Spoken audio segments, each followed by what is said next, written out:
Nous allons ce soir méditer sur une chose excellente, sur le cœur pur. Le cœur pur. L'Écriture nous parle d'un cœur pur et nous allons nous informer avec elle, par son moyen, de ce que peut être un cœur pur. Commençons par lire dans le psaume 24, verset 1er, psaume de David. À l'Éternel la terre et ce qu'elle renferme, le monde et ceux qui l'habitent, car il l'a fondée sur les mers et affermie sur les fleuves. Qui pourra monter à la montagne de l'Éternel? Qui s'élèvera jusqu'à son lieu saint? Celui qui a les mains innocentes et le cœur pur, celui qui ne livre pas son âme au mensonge et qui ne jure pas pour tromper. Il obtiendra la bénédiction de l'Éternel, la miséricorde du Dieu de son salut. Voilà le partage de la génération qui l'invoque, de ceux qui cherchent ta face, de Jacob. Et nous lirons encore dans le psaume 73, le verset 1er, 73. Ô Dieu, oui, Dieu est bon pour Israël, pour ceux qui ont le cœur pur.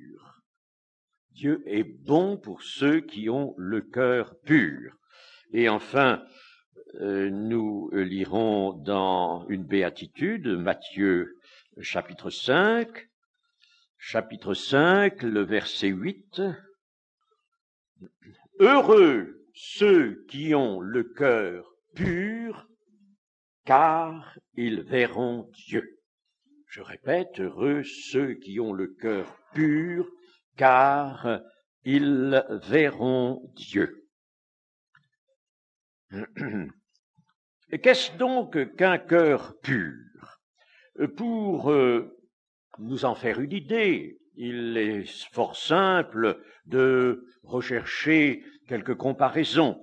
Par exemple, celle d'un ciel sans nuages, un ciel découvert. On dira que c'est un ciel pur.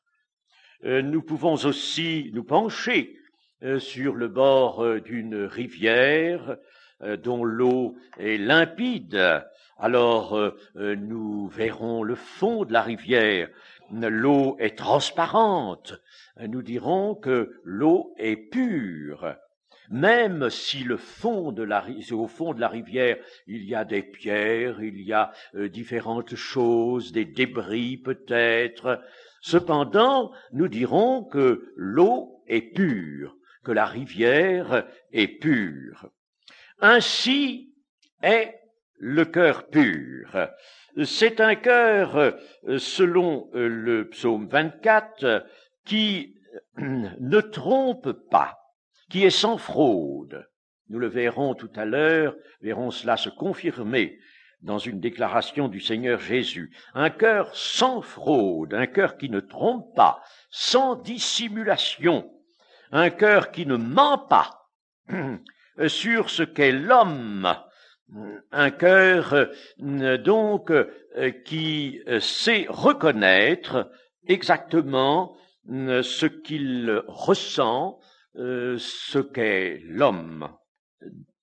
En somme, avoir un cœur pur, c'est avoir un cœur qui possède cette qualité de pouvoir vraiment se prêter à l'action de Dieu. Il se prête à l'action de Dieu. Et on peut dire que cette qualité de pureté d'un cœur est déjà associée à la disposition de foi disposition de foi que Dieu recherche, que Dieu aime trouver dans les cœurs. Le cœur pur peut être trouvé donc chez quelqu'un qui n'est pas passé par la nouvelle naissance. Nous allons voir cela se confirmer dans l'évangile de Luc au chapitre 8 et au verset 15. Luc, chapitre 8, verset 15.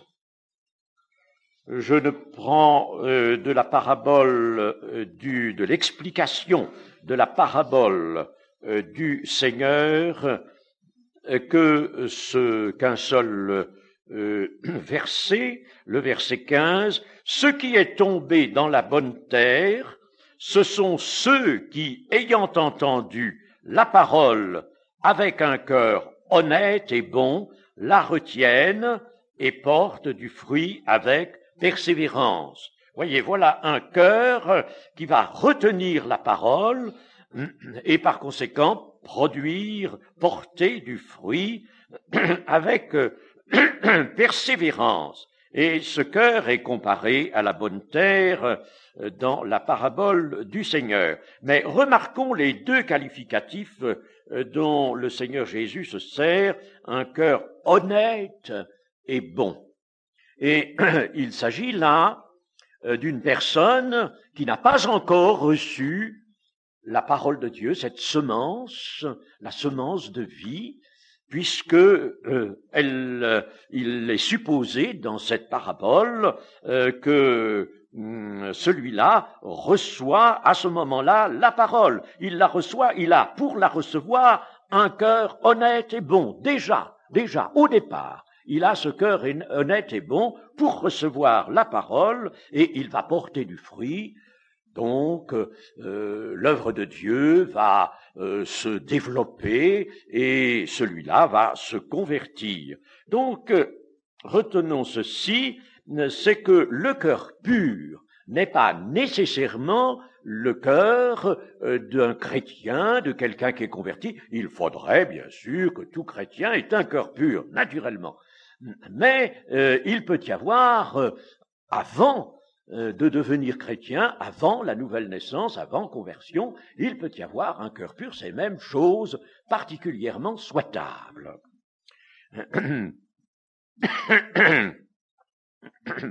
Bien sûr, il faut penser que l'on ne va pas attendre, si l'on est chrétien, d'avoir atteint la perfection pour dire que l'on a un cœur pur. Le cœur pur chez un chrétien ne sera pas nécessairement celui d'une personne ayant atteint la perfection. La perfection, entendons-nous sur ce terme, ce mot a deux sens dans les Écritures. Perfection veut dire, les parfaits par exemple, veut dire maturité. Les parfaits sont ceux qui atteignent la maturité spirituelle, la stature parfaite de Christ. C'est dans ce sens souvent que le terme, l'adjectif ou le substantif sont employés. Atteindre la maturité. Mais dans l'écriture aussi, perfection veut dire alors ce stade de l'absolu, c'est-à-dire, en somme, la sainteté parfaite, absolue, qui est celle de tous ceux qui sont actuellement dans la cité de Dieu et qui attendent le moment de la résurrection. Alors là, ils ont été promus au tout dernier moment à la perfection. Ils sont donc dans la perfection absolue. On ne peut pas être dans le ciel autrement que dans cet état de perfection absolue. Il y a donc dans la Bible les deux sens. Il faut faire bien attention au contexte, c'est le contexte qui nous guidera. Un cœur pur est certes indispensable à la vie chrétienne. Et qu'est-il dans la vie chrétienne? Eh bien, nous le reconnaîtrons comme un cœur droit, c'est-à-dire un cœur qui va reconnaître ce que Dieu lui révèle. Il ne va pas contester, il ne va pas être inquiet ou rejeter la parole de Dieu. Il va au contraire accepter d'emblée ce que Dieu va lui révéler par la conscience. C'est un cœur qui ne va pas jouer au plus fort avec Dieu, mais qui au contraire aimera s'humilier, accepter pleinement la parole de Dieu. Et vous allez voir cette acceptation, comment nous pouvons l'envisager en d'autres termes. Donc un cœur qui va se laisser pénétrer et accepter la parole de Dieu, qui le reprend, qui l'instruit. C'est un cœur qui va prendre donc au sérieux la volonté de Dieu avec foi et avec un ardent désir de l'accomplir. En somme, un cœur soumis au jugement de la conscience et par conséquent soumis à l'Esprit de Dieu. Nous pourrons dire encore, et cela résulte bien sûr d'une analyse faite dans l'ensemble des Écritures. Je ne peux pas citer trop de passages parce que ça ne pourrait pas entrer dans le cadre d'une méditation assez courte.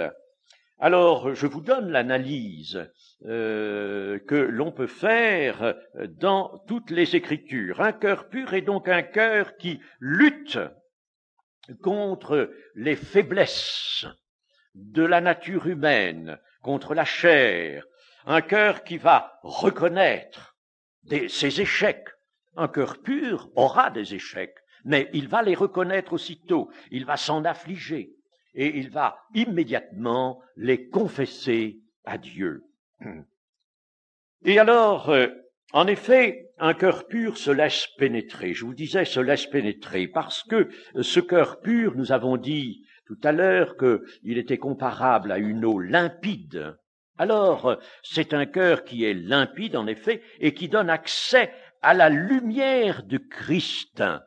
Et cette lumière de Christ en chasse les ténèbres. Dès qu'une ombre paraît, dès que peut-être une ténèbre tend à se reformer, alors la lumière de Christ arrive et nettoie ce cœur, en chasse les ténèbres. Et pour illustrer cela, je lirai dans Matthieu, chapitre 6, versets 22 et 23. L'œil est la lampe du corps. Si ton œil est en bon état, tout ton corps sera éclairé. Mais si ton œil est en mauvais état, tout ton corps sera dans les ténèbres. Si donc la lumière qui est en toi est ténèbres, combien seront grandes ces ténèbres? Eh bien, le cœur pur, donc, disions-nous, est un cœur limpide. Il correspond à cet œil en bon état.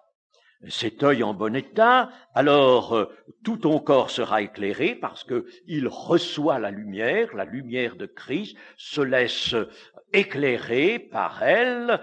Il peut y avoir toutes sortes d'échecs, d'accidents, de péchés même, mais immédiatement, la lumière de Christ va pénétrer dans ce cœur qui correspond à un œil en bon état, et tout ton corps, c'est-à-dire tout ton être moral, spirituel, va être illuminé, éclairé par l'afflux de la lumière de Christ. Si nous regardons au psaume 131, nous trouverons aussi encore une autre qualification pour ce cœur pur, 131, cantique de David, Éternel, je n'ai ni un cœur qui s'enfle, ni des regards hautains. Je ne m'occupe pas de choses trop grandes et trop relevées pour moi, loin de là. J'ai l'âme calme et tranquille comme un enfant sevré qui est auprès de sa mère. J'ai l'âme comme un enfant sevré. Israël, mets ton espoir en l'Éternel dès maintenant et à jamais. Donc, le cœur pur sera un cœur qui ne s'enfle pas, un cœur humble.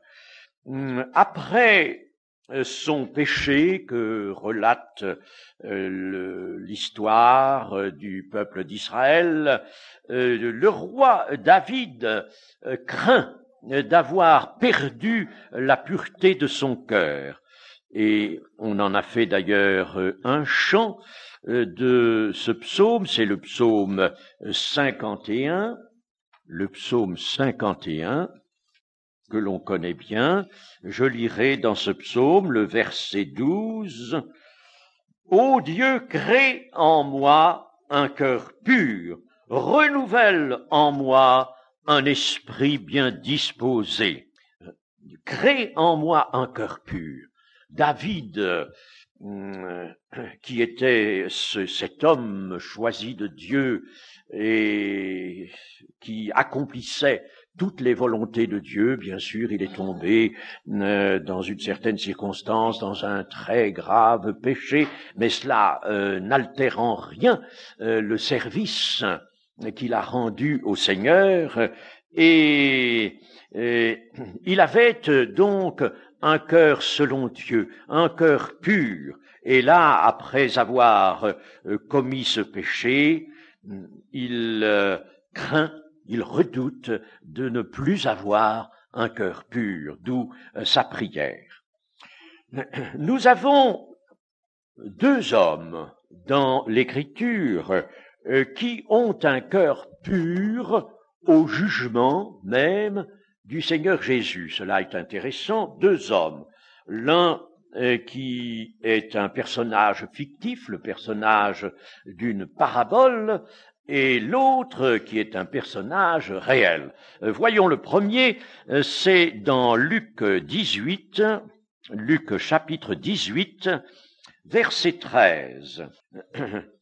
Le publicain, se tenant à distance, n'osait pas même lever les yeux au ciel, mais il se frappait la poitrine en disant « Ô Dieu, sois apaisé envers moi qui suis un pécheur. » Je vous le dis, celui-ci descendit dans sa maison justifié plutôt que l'autre, car quiconque s'élève sera abaissé, celui qui s'abaisse sera élevé.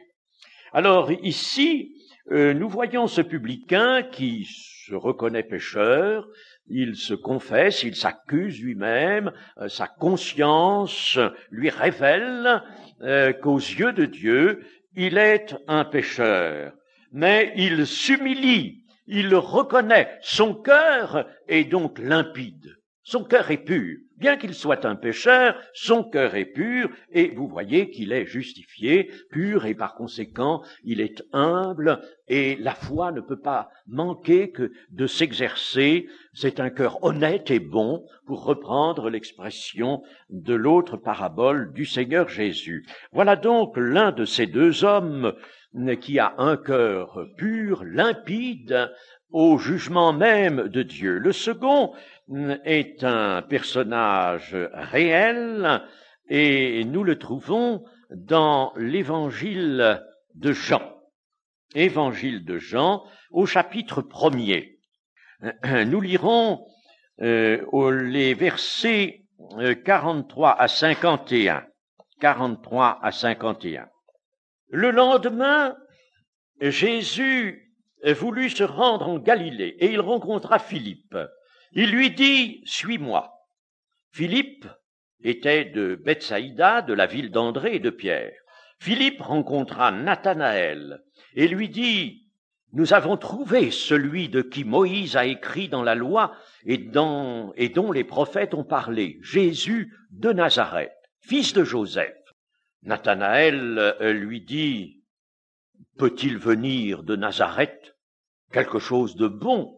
Philippe lui répondit « Viens et vois. » Jésus, voyant venir à lui Nathanaël, dit de lui « Voici vraiment un Israélite dans lequel il n'y a point de fraude. D'où me connais-tu, lui dit Nathanaël. Jésus lui répondit, avant que Philippe t'appelât, quand tu étais sous le figuier, je t'ai vu. Nathanaël répondit et lui dit, Rabbi, tu es le Fils de Dieu, tu es le roi d'Israël. Jésus lui répondit, parce que je t'ai dit que je t'ai vu sous le figuier, tu crois, tu verras de plus grandes choses que celles-ci. Et il lui dit, en vérité, vous verrez désormais le ciel ouvert et les anges de Dieu monter et descendre sur le Fils de l'homme. Alors, que se passe-t-il ici? Eh bien, Nathanaël, un jeune Israélite, est informé par Philippe lors d'une rencontre, et Philippe lui dit, voilà, nous croyons avoir trouvé celui de qui Moïse a écrit et dont les prophètes ont parlé, le Messie, et ce Messie se nomme Jésus de Nazareth, fils de Joseph. Nathanaël répond, peut-il venir de Nazareth quelque chose de bon? Il a le préjugé de presque tous les Israélites, et ce préjugé est un tort. Certes, il juge, en somme, il estime une chose qui est grave, dont on lui parle, d'après quelque chose que tout le monde répète, qu'il a entendu dire, qui est sans preuve aucune, ne repose que sur une opinion devenue traditionnelle, c'est tout. C'est donc un tort. Ce jeune homme n'est donc pas lui-même absolument exempt de péché, n'est-ce pas? Ne l'ont pas croire que cet Israélite est exempt de péché. Bon, alors Jésus le voit venir et lui dit, et dit de lui, voici vraiment un Israélite dans lequel il n'y a point de fraude. Ce qui, nous l'avons vu, correspond au terme même du psaume 24, à un cœur pur. Voici un Israélite qui a un cœur pur. Alors, d'où me connais-tu? Va lui demander Nathanaël. Alors Jésus va lui dire ceci. Tu sais, il n'y a pas bien longtemps que Philippe t'a parlé de moi et t'a appelé à venir voir, viens et vois, t'a-t-il dit. Il t'a appelé. Mais auparavant, dans la première partie de la journée, c'était peut-être la veille, ou c'était peut-être l'avant-veille, peu importe, c'était un instant qui était assez tout de même bien nettement séparé de la rencontre de Philippe et de Nathanaël. Alors, avant que Philippe ne t'appelle, ne t'es-tu pas trouvé sous un certain figuier, dans l'isolement? Tu étais dans la nature, là, tu t'étais éloigné, tu avais quitté le Jourdain, les rives de Jourdain, et tu t'étais enfoncé dans la campagne pour t'isoler. Tu t'étais placé sous un figuier, bien sûr à l'ombre d'un figuier, et là, je t'ai vu.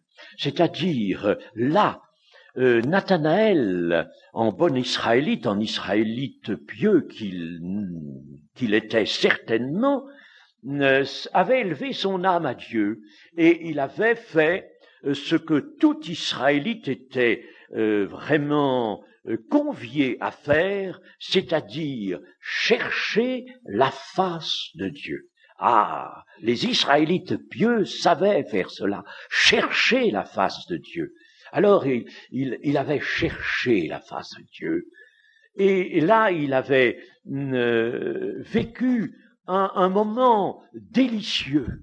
Il avait senti comme un attouchement dans son esprit, et il avait senti Dieu s'approcher, selon la promesse d'ailleurs qui existait aussi dans l'Ancien Testament. Alors il avait senti la présence de Dieu. Ayant cherché la face de Dieu, il avait été exaucé et ressenti la présence de Dieu. Et voici que Jésus lui dit, là, dans ce moment particulier où tu t'élevais vers ton Dieu, là, dans ce moment-là de concentration, de piété, je t'ai vu. Ben alors, Nathanaël entend cela et il fait la relation, bien sûr, entre cette présence qu'il a ressentie, présence de Dieu qu'il a ressentie, et la parole du Seigneur qui lui révèle en effet qu'il était là sous le figuier cherchant la face de Dieu, et alors il fait la relation, la présence de Dieu, et voici cet homme qui me dit qu'il m'a vu. Alors s'il m'a vu, c'est qu'il est le Fils de Dieu, vraiment. Voilà comment Nathanaël arrive à cette déclaration qu'il a certainement faite avec dans une grande émotion. Rabbi, tu es le Fils de Dieu, tu es le roi d'Israël. En somme, son préjugé disparaît d'un seul coup. Là, n'est-ce pas, la révélation du Seigneur Jésus lui l'oblige à dire, mais s'il m'a vu, alors que j'étais en la présence de Dieu, c'est qu'il est vraiment, lui, le Fils de Dieu. Vous voyez comme c'est quelque chose d'extraordinaire. Et nous arrivons, en somme, ici, à cette illustration de la béatitude que nous avons lue, à savoir que ceux qui ont un cœur pur, heureux ceux qui ont un cœur pur, car ils verront Dieu. Et Nathanaël a fait déjà cette expérience. Il a vu Dieu. Non seulement il a eu la présence sensible de Dieu, mais il a vu Dieu en la personne physique du Seigneur Jésus. Voilà une chose extraordinaire. Et cet homme est donc celui dont Jésus dit qu'il a un cœur pur. Et pour conclure, nous pourrions dire ceci. La pureté du cœur. La pureté du cœur est une qualité vraiment magistrale, extraordinaire, car c'est elle qui laissera toujours agir la foi. Lorsque l'on n'a pas ce cœur pur, lorsqu'il y a au contraire un certain trouble, certaine réticence, toujours une certaine propension à juger, à examiner de trop près par raison, eh bien la foi est entravée. La foi ne peut pas s'exercer, tandis que avec un cœur pur, la foi peut toujours aisément s'exercer. Elle maintient l'humilité. C'est bien l'orgueil, en effet, qui est un trouble ténébreux. Le cœur pur est aussi ce cœur toujours ouvert à Jésus-Christ, un cœur qui donc permet nous l'avons dit tout à l'heure, à la lumière de Christ de le pénétrer, mais permet au Christ de venir, de se révéler, d'entrer. C'est un cœur qui nécessairement connaîtra le Seigneur Jésus dans le sens biblique, c'est-à-dire aura communion avec le Seigneur Jésus. Un cœur pur chez un chrétien, puisque la communion, naturellement, là, nécessite la conversion, nécessite la nouvelle naissance. Mais chez un chrétien, avoir ce cœur pur, alors c'est assuré que l'on pourra entrer dans une communion avec le Seigneur Jésus, une communion véritablement resserrée avec lui. Jésus sera celui qui entrera, qui soupera avec celui-là, comme selon la figure que le Seigneur a utilisée lui-même. C'est donc l'union, une union merveilleuse en esprit, ce qui devrait être le cas général, c'est-à-dire ce que tout chrétien devrait connaître, devrait avoir fait, ce dont il devrait avoir fait l'expérience. Connaître Dieu, connaître Jésus, connaître Dieu, connaître Jésus. La vie éternelle, c'est qu'ils te connaissent, toi, le seul vrai Dieu, et celui que tu as envoyé, Jésus-Christ. Connaître dans le sens de connaissance intime, de relation intime et vivante. Je suis porté, voyez-vous, dans diverses communications, messages, à beaucoup insister là-dessus parce que le Seigneur le montre maintenant, pas à moi seul, mais le Seigneur le montre. Ce qu'il y a d'urgent, d'important, d'essentiel pour les chrétiens maintenant, pour tous les membres de l'Église, c'est véritablement de connaître Dieu et Jésus-Christ.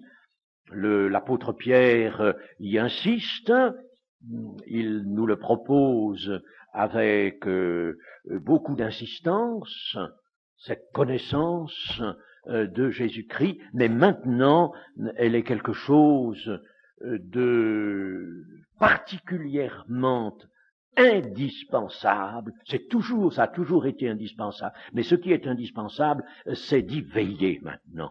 D'y veiller, d'être sûr, vraiment, d'entrer, d'être en communion avec le Seigneur Jésus et de se maintenir dans cette relation avec lui. Ma conviction, établie bien sûr sur l'Écriture, c'est que s'il y a communion, il y aura enlèvement, sûr, assuré. S'il n'y a pas communion, alors c'est que à ce moment-là, l'âme sera confuse et éloignée de lui lorsque il reviendra. C'est Jean qui le dit dans sa première épître. Concluez vous-même. L'enlèvement de l'Église est proche maintenant, et c'est pourquoi il est urgent que tout enfant de Dieu s'interroge sur le fait de savoir s'il est vraiment dans une communion avec le Seigneur Jésus. Et s'il est dans la communion, qu'il cherche encore à resserrer cette communion. C'est ça la vie chrétienne. C'est ça le salut, chers amis. Ne cherchons pas, bien sûr, il y a un tas de choses qui nous sont dites pour nous guider, pour nous instruire, mais ne nous laissons pas quand même détourner du principal. Le principal objet, c'est cela. La vie éternelle, c'est qu'ils te connaissent, toi, le seul vrai Dieu, qu'il soit dans une relation vivante avec toi et Jésus-Christ. Bien entendu, on ne peut pas connaître Dieu autrement qu'en connaissant Jésus-Christ. Mais en entrant dans la communion, on entre dans la communion du Fils et du Père. Voilà donc ce que permet le cœur pur, et la béatitude nous assure. Nathanaël en a fait une expérience un peu particulière dans le moment où le Seigneur était sur la terre, mais maintenant la chose est toujours vraie. Heureux ceux qui ont un cœur pur, car ils verront Dieu. Quand verront-ils Dieu? Lors de l'enlèvement et de l'arrivée en forme de ressuscité dans la cité de Dieu, certes, oui. Mais maintenant, sur la terre, au cours de la vie chrétienne, voir Dieu, c'est aussi éprouver vraiment ce bonheur, le bonheur intense de sa présence. C'est cela aussi. Heureux ceux qui ont le cœur pur, car ils verront Dieu, car ils seront en communion, assurée, certaine, avec le Fils et le Père, et ils verront Dieu. Que le Seigneur nous permette tous de vivre dans cette précieuse et merveilleuse communion. Amen. Seigneur notre Dieu, notre Père, oui Seigneur, tu nous as demandé la foi. Nous t'avons, Seigneur, répondu par le moyen de cette foi que tu as toi-même placée, dont tu as mis le moyen en nous. Nous t'avons répondu à ton appel par cette foi. Et nous voulons, Seigneur, maintenant, selon l'amour et par le moyen de l'amour, entrer dans cette communion, vivre dans une communion réelle avec celui que tu nous as donné, comme un sauveur, comme un Seigneur, et qui est maintenant notre vie, vivre dans la communion avec lui et avec toi, notre Père céleste. Veuille, Seigneur, nous bénir tous et nous permettre de goûter cette merveilleuse communion, ta présence sensible à nos cœurs, au nom de Jésus. Amen.